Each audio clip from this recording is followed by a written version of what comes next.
Určite mnoho z vás pozná toto auto, ale ja s ním mám nabehaných 180 000 km a poviem vám, že to je jedno z najmenej údržbových aut, elektromobilov na svete.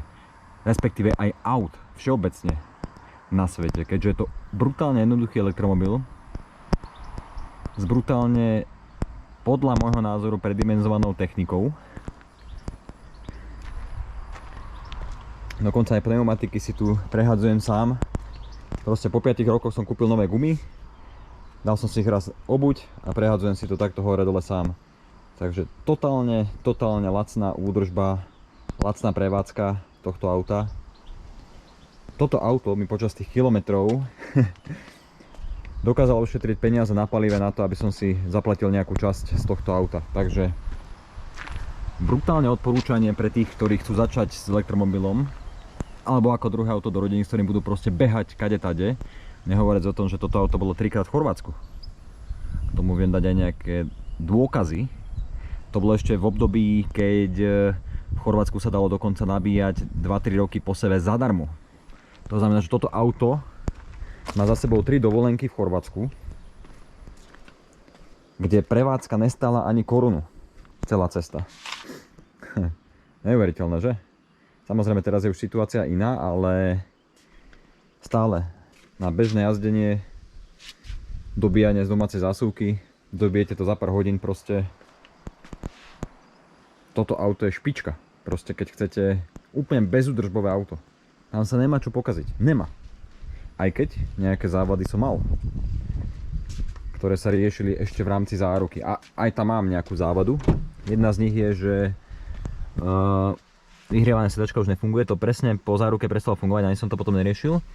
A raz sa musel riešiť, meniť ešte v rámci záruky snímač páky.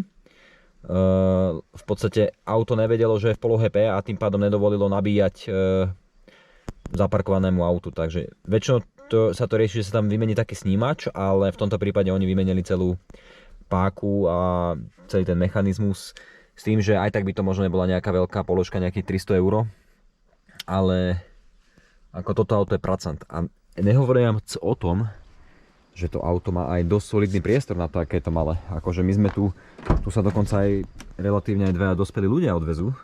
Nehovorím, že to je najkomfortnejšie, ale priestor tu je. Kufor. Plus keď sa zložia tieto sedačky, my sme tu toľko vecí preložili s týmto autom. To je neuveriteľné, čo si to auto zažilo. Nehovoriac o tom, keď sme stiahovali celú serverovňu napríklad v práci, tak tuto proste 4 učka servery tu dáte a ide sa. Proste toto je pracant. Takže ja prehodím gumy, pôjdem ho trošku umyť manželke a celú sezónu bude ďalej jazdiť. Akože nevidím tam žiaden problém. A čo je ešte super na tom aute, ale však to si povieme v ďalšom videu, alebo respektíve v ďalšom strihu, to auto veľmi dobre jazdí. Veľmi dobre. Je s tým radosť jazdiť.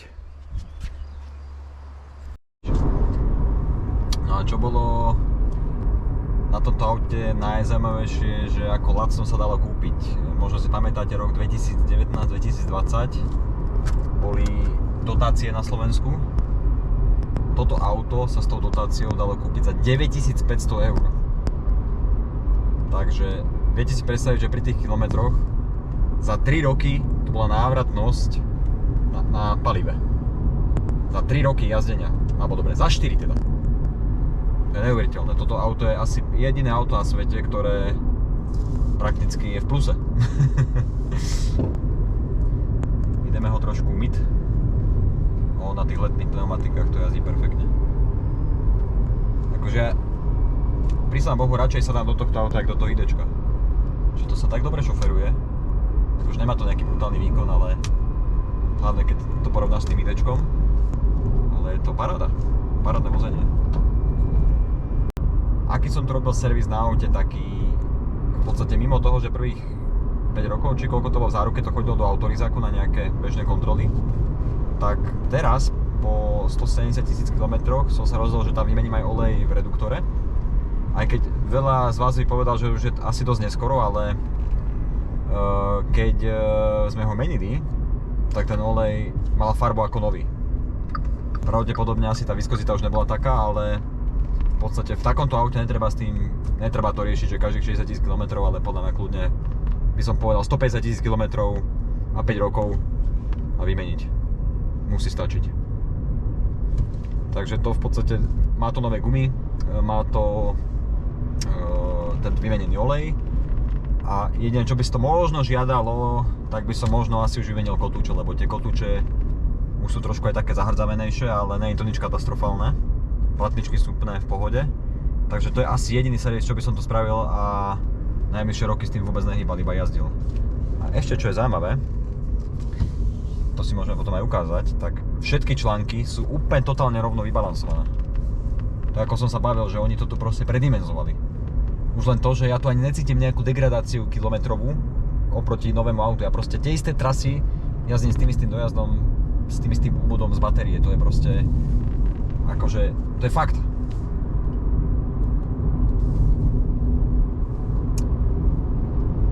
Takže za mňa toto auto je úplne perfektné. Však manželka, ty povedz niečo, že čo si ty, jak sa ti s týmto autom funguje teraz posledné roky, vlastne hlavne ty s tým jazdíš? Čak, ale toto je po tom, jak som dostala vodičak, prvé auto, čo som ja šoferovala a šoferujem doteraz. Ale akože brutálne, no. Zaparkovať, pridať, zákrut, vôbec nikde som nejaký problém vôbec asi nemala. Akože brutálne sa s tým šoferuje.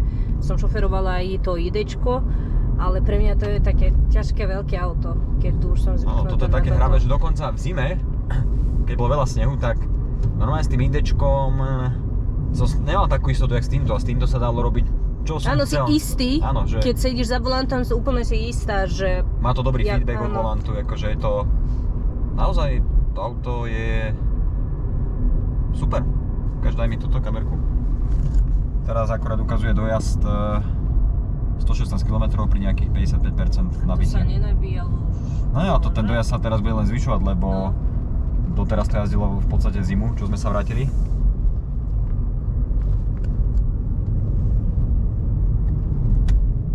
A tie zimné gumy, akože tie spravili niečo, lebo som tam dal prvýkrát také trošku fakt, že na zimu, lebo tým, že manželka s tým jazdí, tak som chcel, nech to má čo najväčšiu trakciu.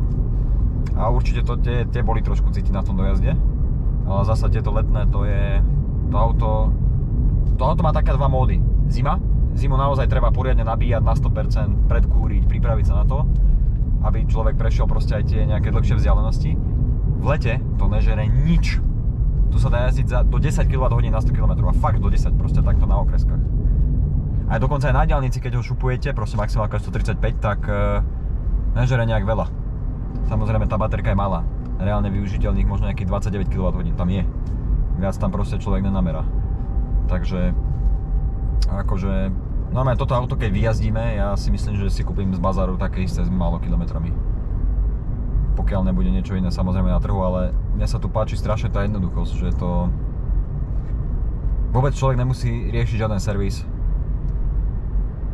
Proste ani ten servis, čo sa bežne robí na elektromobiloch, že niekde sa mení teda taková palina alebo tak, treba sa o to trošku viac starať, ale túto netreba vôbec nič tým, že to je úplne primitívne. To má samozrejme aj svoje nevýhody, akože jazdiť s tým, aj to Chorvátsko, keď sme išli, tak po 3. dece nabíjaní sa už pekne prehrievala baterka, ale trebalo to celé proste monitorovať, spomaliť. A došli sme vždy. Alebo na nejaké prestávke dať potom AC nabíjanie, dlhšiu prestávku si dať. Akože dalo sa s tým jazdiť, akože neviem, aby sa s tým dalo jazdiť akože reálne po celej Európe, samozrejme človek musí mať veľa času. Ale normálne, že s týmto autom by som si chcel dať ešte niekedy taký váčší trip, lebo to ma baví proste. Alebo využívať takú, s loďkou si to odviezť, alebo s vlákom niekde, potom si lokálne pobehať, vieš, a tak si pomáhať akože tou dlhou infraštruktúrou na dlhé trasy. To je brutálne auto na európske miesto. Však to, že tuto aj zaparkuješ, zmestíš sa všade, aj to, že ti to niekto alebo to niekde oškreš, tak to tak nebolí niekde v cudzine, lebo proste všetko tu je lacné. Aj havarína tu stála 300 €, keď som ju platil, ešte ináč je pokrytá. Proste za 300 € havarína, ale ja raz som ju aj využil, lebo raz som zopálil jeleňa, celý bok. Vtedy bola 8 000 € a škoda, takže to vlastne pokryla všetko havarína, takže tá havarína, vlastne proste aj tie poistky sú tu lacné. To som chcel povedať, že celkovo poistky, pneumatiky, servis, náklady na jazdu a teoreticky aj potenciálne poruchy, čo tu môžu nastať, sú minimálne. tak keď to dáte ako dokopy, tak to je extrémne lacné vozenie. Extrémne. Nepoznám auto, ktoré bude lacnejšie na prevádzkové náklady. Žiadne auto nebude lacnejšie. Samozrejme, stále rátam, že sme to získali s tou dotáciou, ale tie autá sa dajú teraz bez dotácie kúpiť v podstate za tých okolo tých 10 000, možno aj za 9, možno aj za 8 000 eur už. A podľa mňa to je stále dobrý deal. Keď to človek proste behá s tým stále, však koľko tu mám kilometrov? Som hovoril, že 180, ale sa mi zdá, že trošku menej, no 173 000. Ale pekná porcia. Tak ideme to umyť, ideme mu trošku dať nejakú, ja tomu hovorím takýto jarný servis a to auto bude jazdiť ďalej. No a ešte vlastne jedna vec, to auto, na to, aké to je malá krabička, je naozaj dosť komfortné od podvozku a to hoci koho tu veziem, ľudia čo majú Karoka, nejaké takéto Škodovky, tak hovoria, že toto je proste komfortnejšie na prúženie ako tie ich auta. A dokonca mi sa to zdá akože komfortnejšie ako idečku, ako to, jak to prúži. Aj ten podvozok, to, že to má tých 170 000 km, nič tu nebúcha, je to proste, ani v interiéri, nič tu neškrkne, to je tak dobre postavené auto a my sa k tomu nejak nestávame zase dobre, proste to využívame, to je proste auto na zničenie, ale to sa nedá zničiť. Toto je proste jak kedysi japonské auto z 90 rokov. No a dobre, čo to má nejaké nevýhody podľa teba? Má to nejaké nevýhody?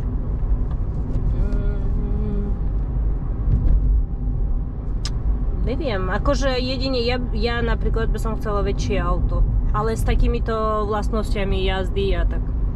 Mne sa tiež dokonca páči aj to, že ten infotainment si dáš telefón. Gombiky. Nemám rada tie displeje, čo sú...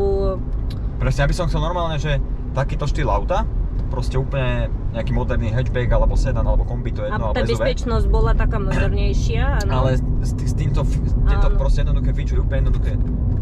Tieto tlačítka, všetko na volante, tlačítka, fyzické tlačítka a reálne ja by som nechcel veľký displej. Ja by som si chcel takto, tento setup sa mi strašne páči. Dáš tam svoj telefón, doma na základe si pripravíš mapku, tu si ju fúkneš a ideš, vieš, proste áno, to je easy taký peasy. Geniálne. A máš stále moderný infotainment, lebo proste ten telefón proste za 3-4 roky meníš a je nový, vieš. Takže tak. Samozrejme to auto nemá takú výbavu, to manuálne nastaviť späťaky. My sme si to vyladili tak, že v podstate keď sa stredáme aj za hmotou, tak sa nastaví len hlavné spätné zrkadlo a sedačka, ale tieto ostatné už ostávajú tak. Čiže to zatlačil do sedačky, počúvaj.